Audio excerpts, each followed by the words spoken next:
We keep on talking about lifestyle audit. I want to urge the relevant authorities to carry out lifestyle audit on Governor Hassan Joho, his businesses, establish the sources of his wealth,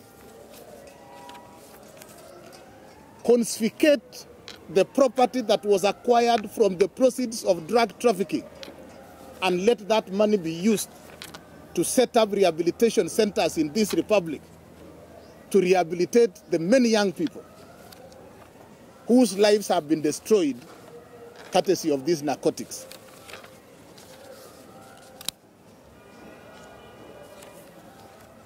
Now Joe is engaged in a process of roaming this country. He was in Busia, busy abusing people, but it appears part of his assignment outside his county is to continue looking for market and recruit peddlers for his illegal business. I want to urge Kenyans, and particularly leaders who interact with my friend Joe, that when Joe lands in your place, my friend, you must hide your children and protect them. Otherwise, you will lose your children into the mess that Joho has continued to create in this country.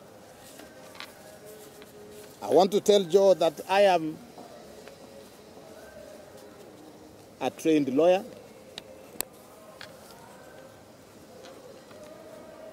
My papers are genuine, unlike his academic papers that have been declared by NEC as forgeries, and therefore is a fraud in himself. In fact,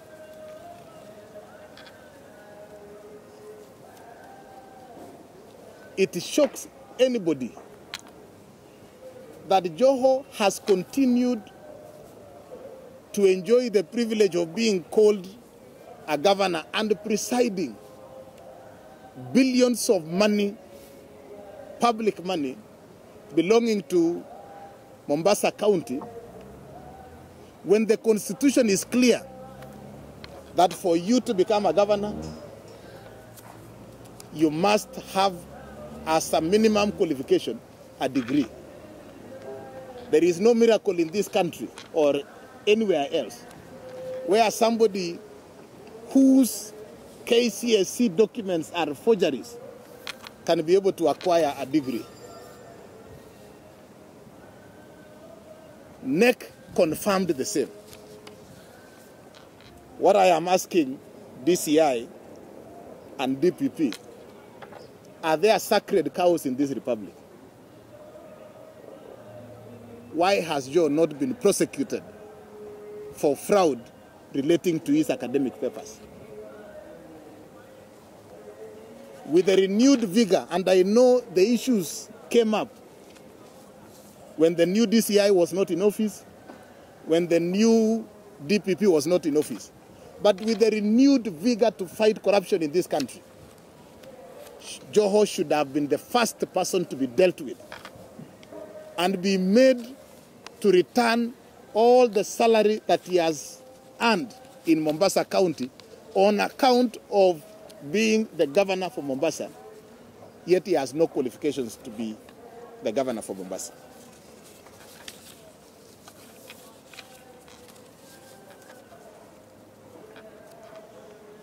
I speak all this being the youngest governor and a youth for that matter. All factors held constant, we will continue being around here for a long time. The Big Four agenda and the big transformation agenda being driven by Uhuru Kenyatta and William Ruto is supposed to benefit the young people in this republic. But that cannot be achieved if the same young people are being subjected to harmful practices courtesy of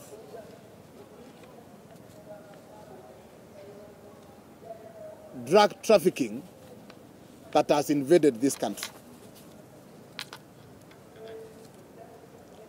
In conclusion, I want to say the following.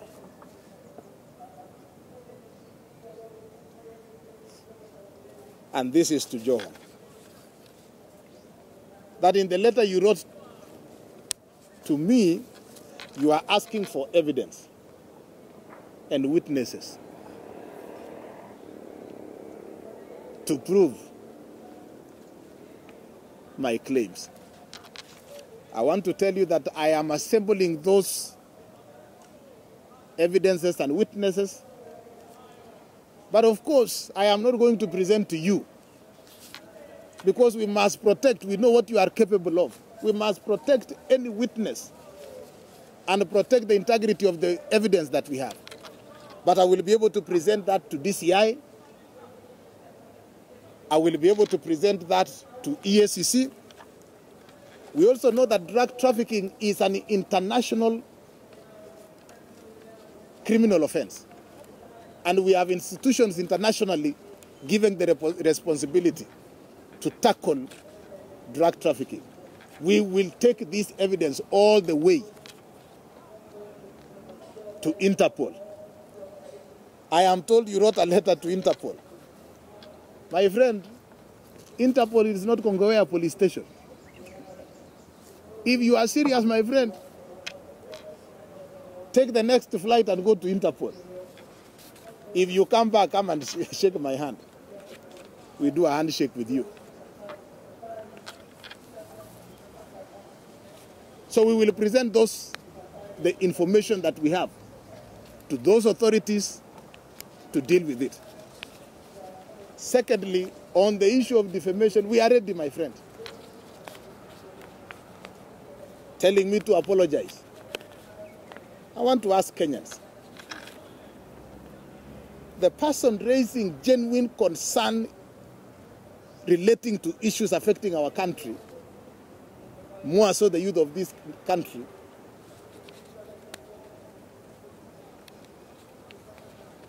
and somebody who has engaged in illegal business in this country that has destroyed the lives of our young people, who among them should be apologizing. In fact, the first thing that Joe should have done is to apologize himself to this republic and to the young people in this republic.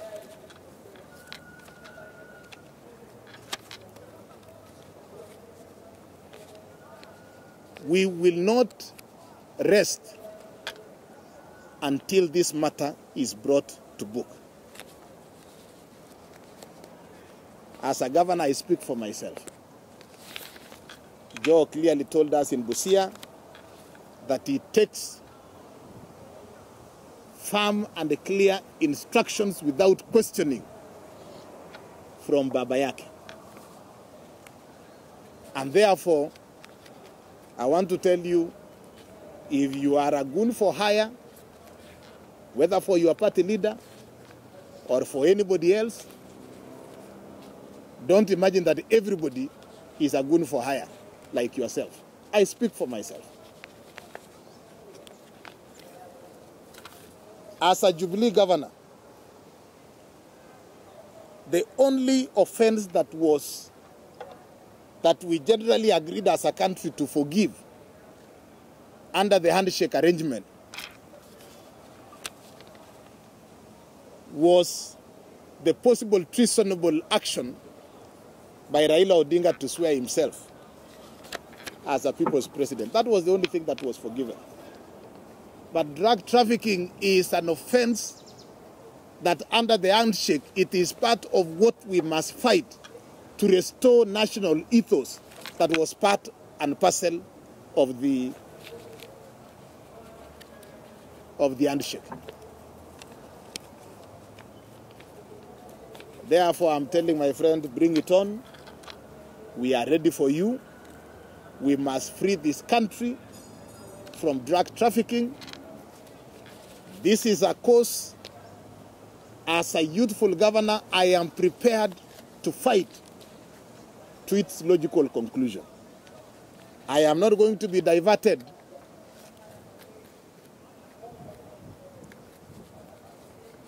by small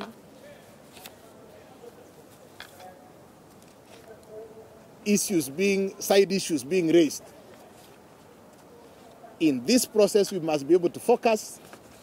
This country must have one person who will sacrifice for the rest, for the many young people in this country, so that we bring these issues to light, deal with them, conclude this issue, and be able to have a drug-free country.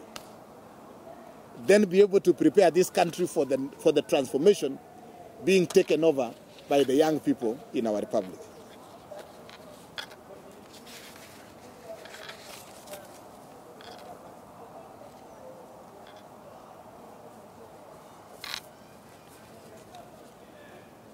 Finally, you can only damage that which exists, and you can only protect that which exists.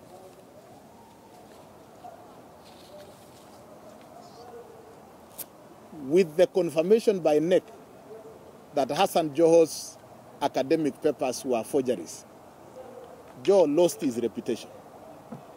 So when he writes to me and says that you have damaged my reputation, I'm wondering which one? Where was it left? You are a fraudster. So what reputation are you talking about? So there is no reputation. And Joho needs to take a stroll around Mombasa, around Nairobi here, and ask people what they think of him. He will be shocked. He will no longer talk about reputation. Let us deal with the issues. Let us not be diverted. Let us get back to the real issues. One, void academic documents. What is his position on the same? What is DCI doing? What is DPP doing? Second, drug trafficking. His name has appeared in every discussion about drug trafficking in this republic. What has he done? The institutions given the responsibility must take it up.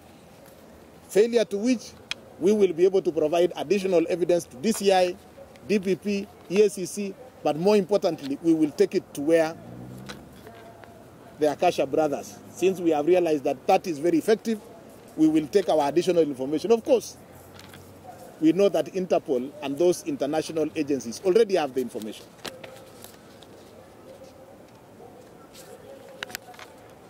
And the side shows that he is treating us and bringing the name of William Ruto into this discourse. My friend, you should be spending more time with your advocates before the agencies come for you. And His Excellency the President must not relent on this particular issue. And no amount of roaming around the President of Kenya. His Excellency the President Uhuru Kenyatta, I know him in person. He is not going to be diverted by the attention-seeking behavior by Hassan Joho roaming around him, hoping that he will be forgiven or that the agencies will not take up this matter. His time is up.